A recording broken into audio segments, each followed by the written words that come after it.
So, it's official. Dragon Ball Sparking Zero is coming to the Nintendo Switch 2, and from the looks of it, this might be the worst version of the game, and an absolute rip-off for the price. Why you boring me? I'm right. Well, maybe not the Switch 2 version.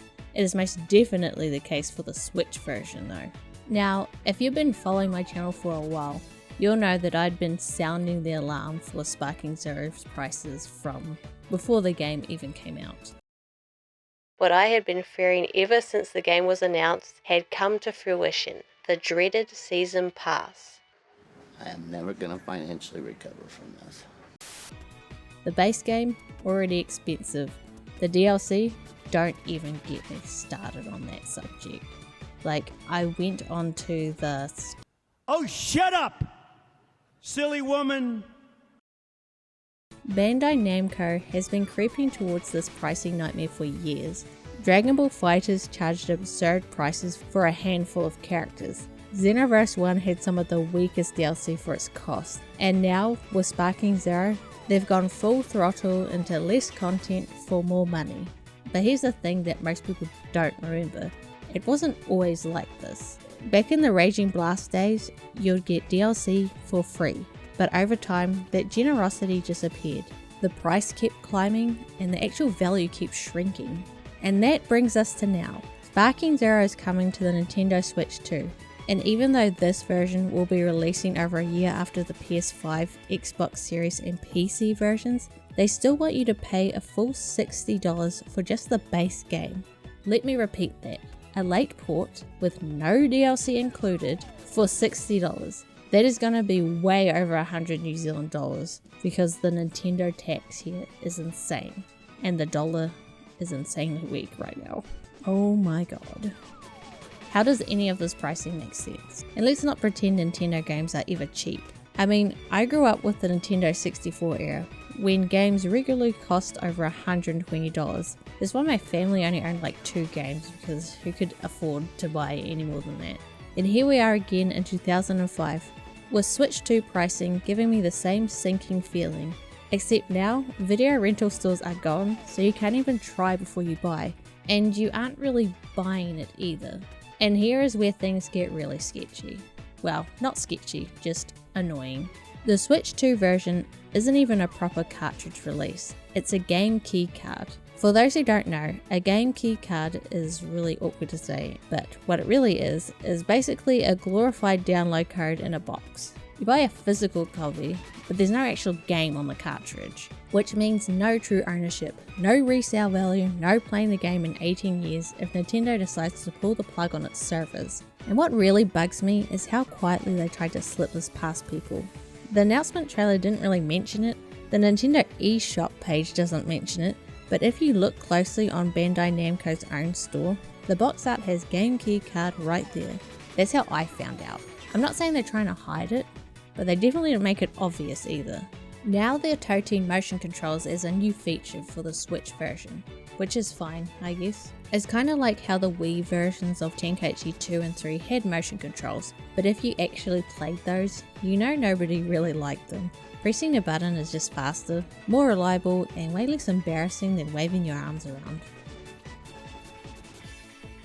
Sure, motion controls have gotten better since then, but let's be real, is anyone actually buying Sparking Zero for that? Maybe one person. There'll be one person in the comments like, this is the only reason why I want the game. There are some positives. Your story progress and unlocked characters will carry over between Switch 1 and Switch 2, but battle replays and online battle records will not transfer for whatever reason. They don't explain why. I mean, I kind of get it for the replays, but not the online battle records, because aren't they tied to your account? Maybe I'm just not understanding what they're referring to. Maybe it just doesn't matter. Hopefully it doesn't matter. Oh, and there's no crossplay. Not even between Switch 1 and 2, which I guess it makes sense, because I honestly don't know what kind of sorcery they had to pull off to even get this game running on the original Switch. Probably some combination of a downgraded resolution, a cut down frame rate, and wishing to Super Shenron, because how the hell is this supposed to work? But still, it's disappointing, and it makes me wonder if they're willing to go this far for Switch, why don't they bother putting it to the PS4 or Xbox One? Because people still play those, don't they?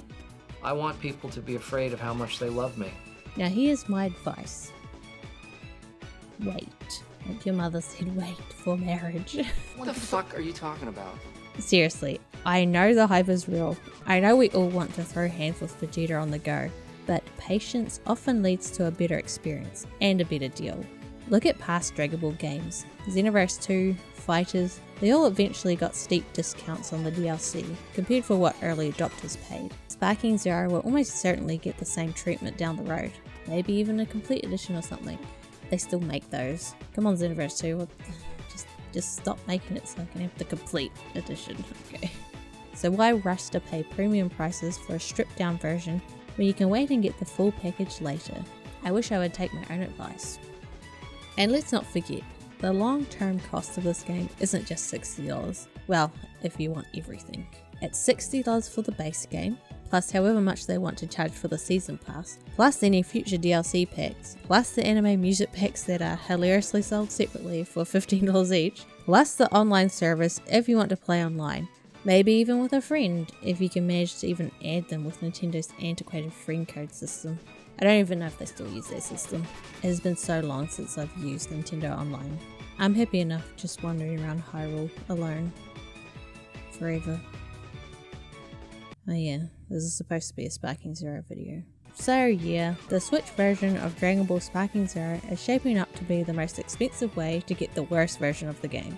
The Switch 2 version looks like it's going to fare a bit better, but it is a late port, with no extra content slapped on a game key card, some versions bundled with overpriced DLC that'll nickel and dime you to death. And look, if you're excited, I get it. It's Dragon Ball Sparking in a portable form. You can play it while you're taking a shit. That sounds amazing. But ask yourself, is it really worth paying full price for a version that you can play on the toilet that doesn't even include the content we've already been waiting for? Especially when, let's be real, the PC version is by far the best way to play. Modders are already adding in features, characters, and quality of life fixes that official releases still haven't bothered with. Stuff that should have been there on day one. Basically, the point I'm trying to make with this video is don't have sex before marriage, or something like that. What the fuck are you talking about? Is that a good moral to end with? That'll do. Don't buy stuff you can't afford. But then you wouldn't be able to buy anything in this economy, so who knows? Maybe you just buy whatever you want. Real fucked.